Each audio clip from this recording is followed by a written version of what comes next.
Hello అందరికీ welcome back to my channel. నేను మీ Savitha. Chicken curry ఎన్నో విధాలుగా చేసుకోవచ్చు. వెజ్తో కలిపి కూరగాయలతో కానీ ఆకుకూరలతో కానీ చేసుకోవచ్చు. ఈరోజు అయితే చుక్కకూర చికెన్ అయితే చేసి చూపిస్తా. ఎంత టేస్ట్ ఉంటుందంటే చాలా యమ్మీగా ఉంటుంది.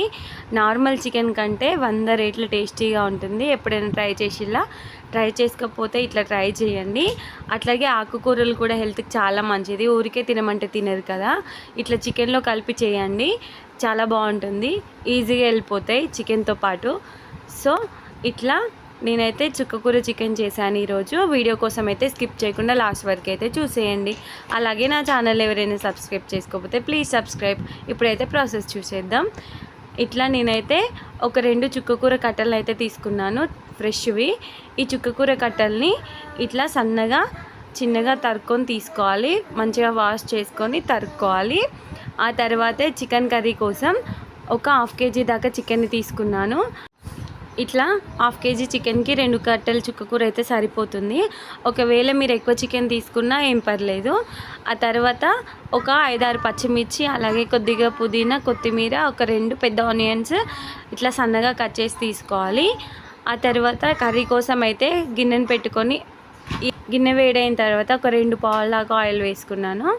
ఆ తర్వాత ఆయిల్ వేడైన తర్వాత మనం కట్ చేసి పెట్టుకున్నటువంటి పచ్చిమిరపకాయలు, అలాగే సన్నగా కట్ చేసి పెట్టుకున్నటువంటి ఆనియన్స్, ఆ తర్వాత మనం తీసుకున్నటువంటి పుదీనాను కూడా వేసుకొని మంచిగా ఫ్రై చేసుకోవాలి.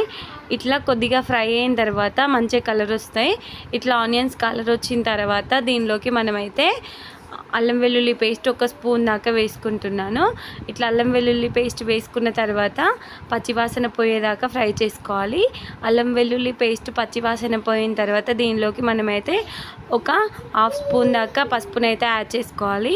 ఇట్లా పసుపు కూడా ఫ్రై అయిన తర్వాత మనం ముందుగా కడిగి పెట్టుకున్నటువంటి చికెన్ కూడా దీనిలోకి వేసుకొని కలుపుకోవాలి.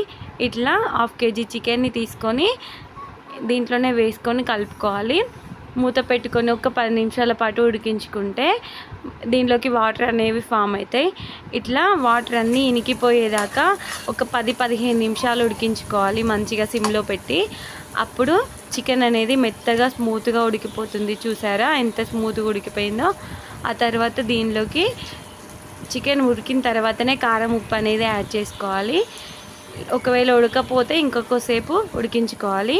ఇట్లా 1 స్పూన్ దాకా కారాన్ని, అలాగే 1 స్పూన్ దాకా సాల్ట్ని వేసుకొని మంచిగా కలుపుకోవాలి.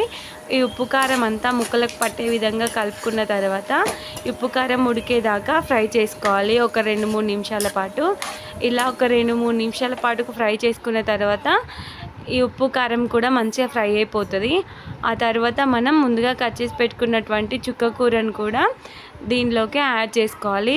దీన్ని ముందుగా ఏం ఉడికించుకోని అవసరం లేదు, ఎందుకంటే ఆకుకూరలు అనేవి తొందరగా ఉడికిపోతాయి. సో ఇట్లా చికెన్లో డైరెక్ట్గా వేసుకొని ఒక 5 నుండి 10 నిమిషాల పాటు ఉడికించుకోవాలి. అంతే, మూత పెట్టుకొని ఒక 5 నిమిషాలు ఉడికించుకున్న తర్వాత చూసిర్రా చుక్కకూర ఎంత మంచిగా ఉడికిపోయిందో, అంత టేస్టీగా ఉంటుందో. ఇట్లా స్మూత్గా ఉడికిపోతుంది. ఒకవేళ ఉడకకపోతే ఇంకా కొద్దిసేపు ఉడికించుకోవాలి. నేనైతే సాల్ట్ చెక్ చేసుకుంటే నాకు తక్కువగా అనిపించింది. సో మీకు కూడా సాల్ట్ పడితే వేసుకోండి, లేదంటే ఓకే. ఇట్లా ఫైనల్గా దీనిలోకి మనం కొద్దిగా గరం మసాలా, అలాగే కొద్దిగా కొత్తిమీరని కూడా యాడ్ చేసుకొని 1 నిమిషం పాటు ఉంచుకొని తర్వాత గ్యాస్ ఆఫ్ చేసుకుంటే మన ఎంతో టేస్టీగా ఉండే పుల్లని చుక్కకూర చికెన్ అయితే రెడీ.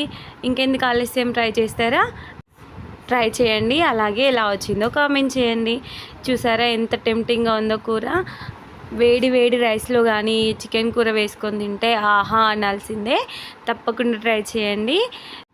ఎవరైనా నా ఛానల్ని ఫస్ట్ టైం చూస్తున్నట్లయితే సబ్స్క్రైబ్ చేసుకోండి. అలాగే పక్కన ఉన్న బెల్ ఐకాన్ని కూడా క్లిక్ చేయండి. అప్పుడే నా వీడియో నోటిఫికేషన్స్ అనేవి మీకు వస్తాయి. అట్లనే నా వీడియో కనుక మీకు నచ్చినట్లయితే లైక్ చేయండి. మీరు లైక్ చేయడం వల్ల నా వీడియో ఇంకా కొంతమందికి రీచ్ అవుతుంది.